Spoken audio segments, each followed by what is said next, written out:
So we're making a recording now. I'm going to talk about 48 and 49 from the homework. 49, I have this graphic up here already from last hour. So we'll talk about that, and I'll show 48 if you need to. Okay. The big problem with 49 is probably the wording. It just says derive. Let's read it word for word. Derive this formula for the range of a projectile on level ground by finding the time at which y becomes 0 and substituting this value t into the expression for x equals 0. Oh, okay. Delta x. Okay. Let's highlight a little bit. We're deriving this range formula. Now, I have told you a couple times that the capital R is the range, and that's the maximum horizontal displacement that you can get if your projectile lands at the same height that it started. So it actually doesn't have to be y equals 0 and y0 equals 0. It just has to be y equals y0. They're trying to make it a little easier by setting them both to 0. Okay? So, you have to have some guidance and experience. Sorry if I didn't provide you with that to really successfully derive it. That's why it's not graded on correctness.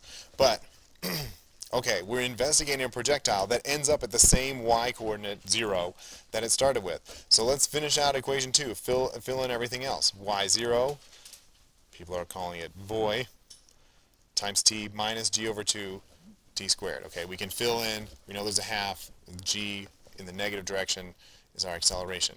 Okay, there's two solutions to this equation. There's one obvious, silly solution. What is it?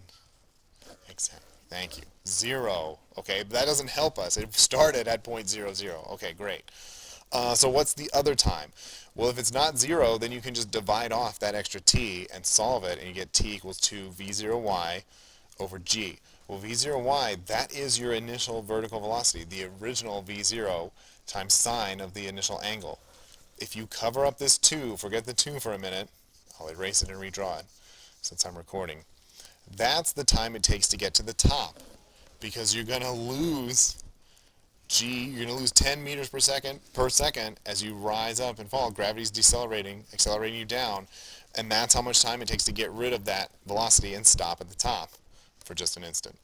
But then gravity takes over again, and we fall back down to the same height, and so that takes that much time again. So you get 2. So that's your total time. Okay, and you can get that from equation 2, assuming y0 and y are the same. Or you can graph it and math it out. Okay, it should come out to that either way. So, to derive this formula, you then take your delta x equation. We'd call it range for fun, because physics evolved from shooting cannonballs at people. Terrible. Okay? But so we have v0x times t. This is the t. We plug that t in. It's this whole big expression now. v0x is v0 cosine theta. And then we have to use this identity that I showed you in another lesson or video.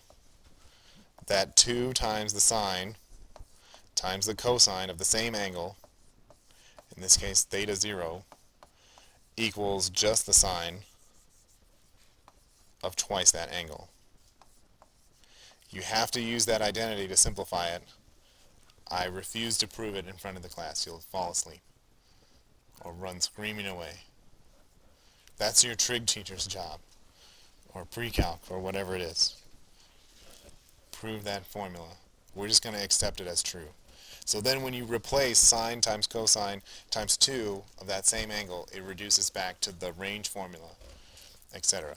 Now realize that, look, if you knew the angle at the start, or you knew enough time and distance and stuff to solve for the angle, if you had enough information, that's probably what I'll do on the test, I promise, then you could just plug in the angle and calculate sines and cosines and not need to do this silly range formula.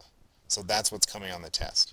Okay, I'll give you the angle or some way to find it, and then you don't need this range formula. This is only useful if you don't know the angle and you just measured the range of your cannonball and you have to calculate it. Okay. Any questions? Okay. There's 49. We'll attach 48 real fast. Whoops, there's number 5. Okay. 48. Okay. We're just saying y equals v0y times t plus, we'll say Whoops. It's going to be minus g over 2 t squared.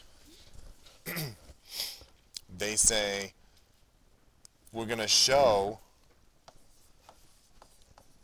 that this really has the form y equals a times x. I think it's ax plus bx squared. Okay, show that it has that form.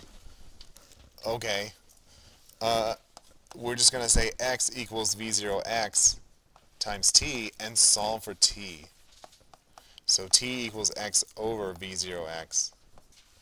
Okay, and plug in, substitute that for t everywhere. And oh look, there's an x in the numerator and other junk in the denominator. Yeah, of course you'll get something like that. Okay, but also remember, physics is a little bit hard.